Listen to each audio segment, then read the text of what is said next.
Your Excellency, Dr. Angela Merkel, it is a great pleasure for me to join you in Bengaluru. Welcome to this Indo-German summit. I fondly recall my visit to the city of Hanover and Hanover Messe in April. 15 states, a number of CEOs and hundreds of companies from India had participated. The exposure of Hanover Messe will go a long way in shaping our vision and strategy of manufacturing. This is particularly important at a time when we are on the path of making India a global manufacturing hub. Dr. Merkel and friends, there is a tremendous potential in India-Germany economic collaboration. Germany ranks 7th among foreign investor countries in India. About 600 Indo-German joint ventures are already operating in India. However, as of now, our economic partnership remains below our full potential. We are particularly keen to develop the sectors where Germany is strong. We are working hard to create conducive conditions for the same. Friends, at a time of global slowdown, India represents a bright spot for investment. We are fortunate to be sailing in the right direction. The recent data on global economic activity reinforces this assertion. However, we cannot afford to be complacent. We are committed to doing everything possible to convert this analysis into reality. With a very open and global mindset, we have worked aggressively in the last 15 months to make India an easy place to do business. We are committed to creating favorable conditions for business and industry because we believe that they are necessary for improving the lives of ordinary citizens in India. A recent study conducted with the help of the World Bank Group has brought out the urgency among our provincial governments on ease of doing business. They are moving hand in hand with the federal government in this direction in a true spirit of cooperative and competitive federalism. In fact, the provincial governments have now entered into a healthy competition among themselves to ensure that a transparent, predictable, and user-friendly regulatory mechanism is quickly put in place. Friends, one of the biggest challenges in India today is to productively employ your youth. For meeting this challenge, we need to provide a huge push to manufacturing, which has stagnated at around 16% of the GDP for several decades in India. This percentage must reach around 25% in the short and medium term. With this in view, we have launched the Make in India initiative. To make it a success, apart from vigorous implementation of measures for ease of doing business, we have fast-track approvals and clearances for industry and infrastructure. Transparent auction and allocations of spectrum and of key natural resources like coal, iron ore, and other minerals in the last 15 months have created a level playing field for investors. We are aware that our domestic financial resources are not sufficient to meet our needs. Therefore, to enhance the flow of foreign investments, we have liberalized the foreign direct investment regime, allowing 100% FDI in railways, enhancing the FDI limit to 49% in defense and insurance. We have also refined our FDI policy for construction and medical devices. We have rationalized a number of other FDI-related policies issues, including bringing in the concept of composite sector caps for the FPIs and other investors. We are keen to build futuristic physical and social infrastructure. Through self-imposed discipline in the management of our financial resources, we have been able to allocate more resources for infrastructure sectors. In addition, we are setting up an India Investment and Infrastructure Fund. We have targeted an annual flow of rupees 20,000 crores, which is approximately 2.7 billion euros into this fund from our own resources. We are putting in place a professional team for asset management. We have also come up with the mechanism of tax-free infrastructure bond for projects in rail, road, and irrigation sectors. There were a number of regulatory and taxation issues which were adversely impacting on the sentiments of foreign investors.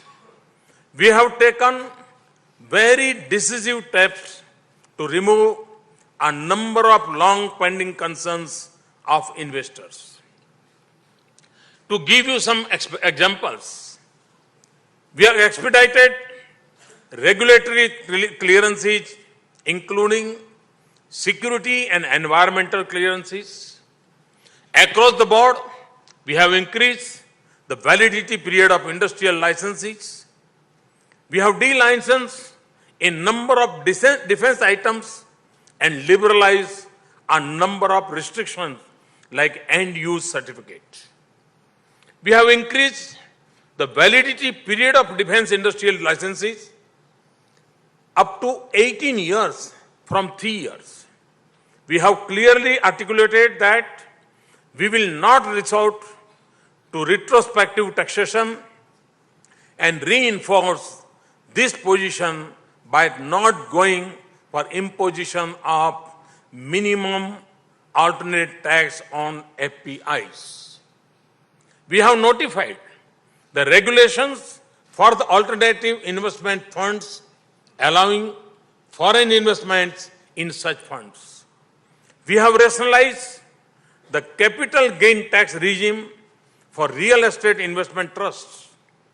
We have modified the permanent establishment norms. We have also decided to defer the implementation of the general anti-avoidance rules for 2 years. We have introduced the GST bill in Parliament. We are hopeful to roll it out in 2016. We are working on a new bankruptcy code. The Company Law Tribunal is soon going to be formed. We want to make sure that our tax regime is transparent and predictable. We are also keen to see that genuine investors and honest taxpayers get quick and fair decisions on tax matters. As a result, our initiatives, the sentiments for private investment and inflow of foreign investment have turned positive.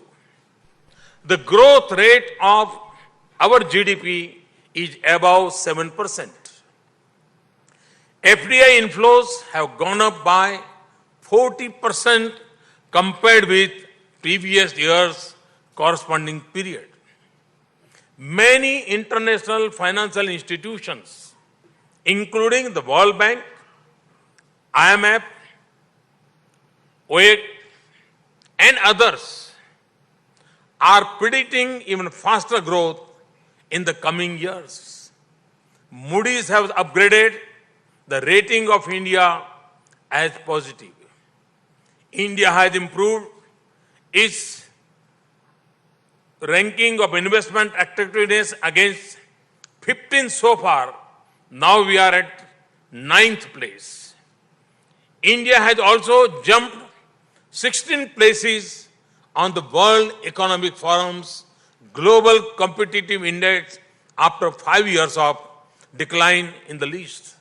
Similarly, in a ranking of the top global destinations for greenfield investment, in the first half of 2015, India is at number 1. Foreign Policy magazine of USA has ranked India as number 1 FDI destination. Thus, just in 15 months, we have successfully restored the credibility of India in the eyes of global players. I have always said that government had no business to do business. Hence,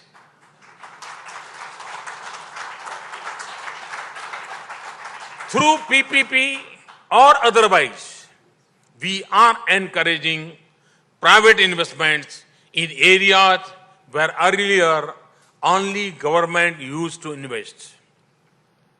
We are also divesting our stake in the public sector enterprises to instill market discipline. Friends, I want to assure you that India is committed to protecting intellectual property rights of all innovators and entrepreneurs. We have taken several initiatives for transparency and online processing in IP administration.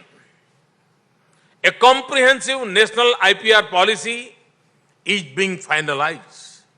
Last week, I myself reviewed the situation. I can say that this will be progressive and forward-looking policy.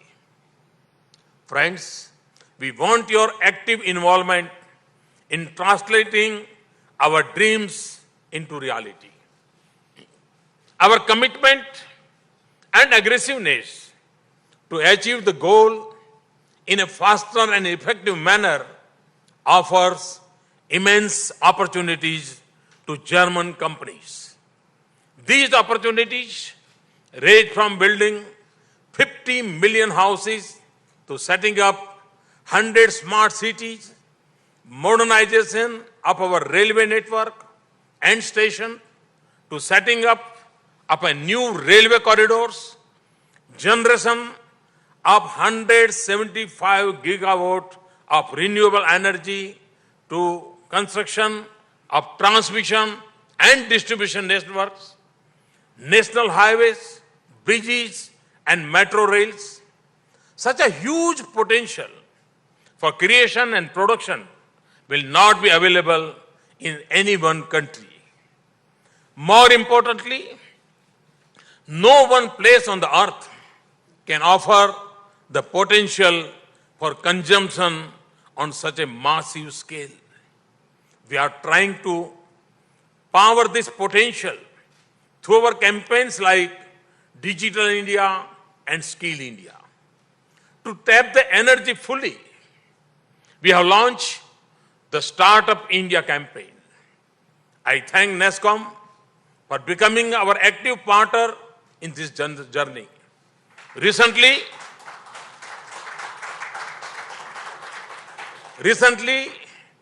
We will try to ignite this energy through an interface of our youth with ecosystem of Silicon Valley. India, in fact, is on the threshold of a big IT revolution. We are at the tipping point where technology is going to be leveraged to meet the aspirations of our 1.25 billion citizens. These initiatives provide additional avenues for investment in modern technology and human resources. Friends, ours is a country of the young, and it is going to remain so for many more years. There is a huge domestic market in India. Unlike a decade ago, talented young minds in India are no longer looking merely for high-paying jobs. Instead, they have now begun taking risks and preferring to become entrepreneurs. We have witnessed exponential growth in the number of startups in the recent past. Some of these have begun to challenge established global players. To conclude, I can assure you that we will open to welcome your ideas, innovations, and enterprises. I had said in Hanover, and I am saying it again, that we are also open to carry out necessary corrections in our policies and procedures. I can say that never before India was so well prepared to absorb talent, technology, and investment from outside. To our understanding, the necessary condition to propel the Indian economy to a high growth trajectory do exist today. I am eagerly looking forward to working with you. While in Bengaluru, I must add that it is the software of India that will move the hardware across the world. It is the talent of India that will master the technology. It is the market of India that will motive manufacturing. Therefore, it makes strong business sense to be in India. It makes even better business sense to make in India. Thank you very much. Thanks a lot.